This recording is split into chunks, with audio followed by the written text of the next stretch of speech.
History has moments where power tries to tighten its grip just as the world begins to wake up.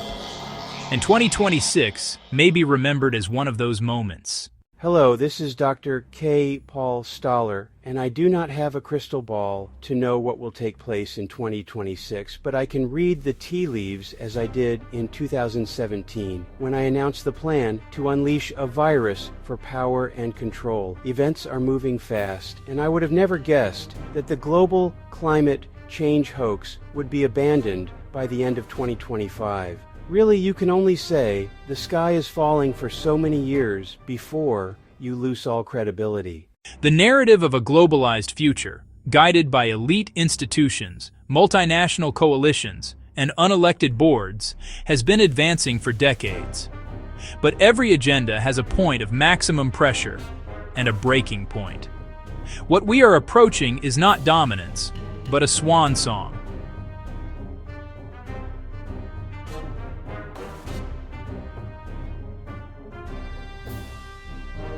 As 2026 begins, pressures that have been building for years reach the surface.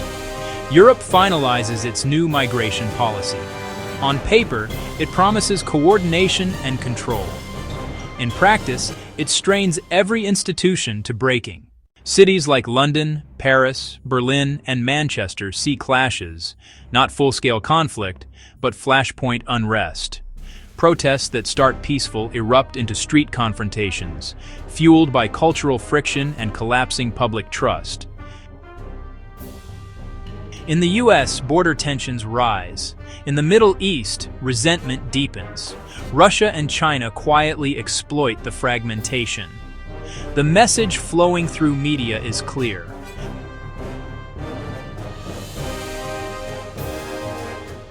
But something else is happening beneath the narrative. People are starting to notice the pattern.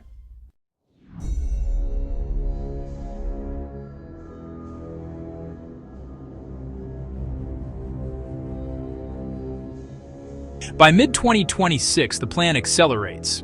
Cyber disruptions, supply chain snarls, inflation that never quite recovers, public institutions overwhelmed.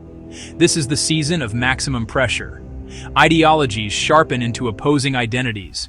Extremes drown out nuance. People are encouraged to choose sides, not ask questions. Yet, the pressure has an unintended effect. People begin connecting the dots. Not because they were told to, but because their daily lives are being affected. Food prices, housing scarcity, public safety, erosion of social trust.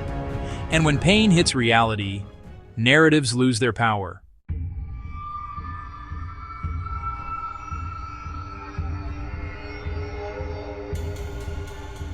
As autumn arrives, the system strains under its own weight.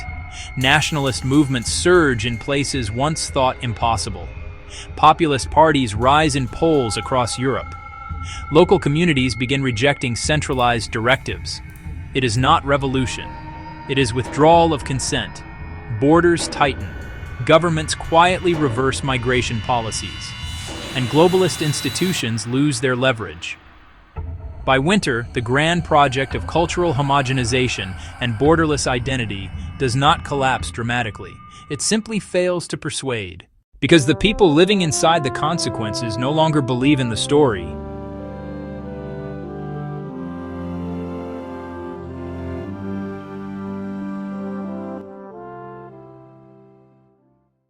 The lesson of 2026 is not that a shadowy elite controlled history.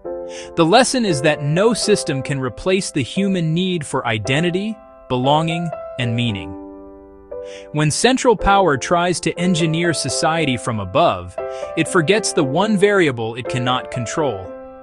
People change when reality touches their lives. And so, the swan song plays out not as conquest, but as overreach, followed by awakening. The global experiment pushed too far, and the world remembered itself.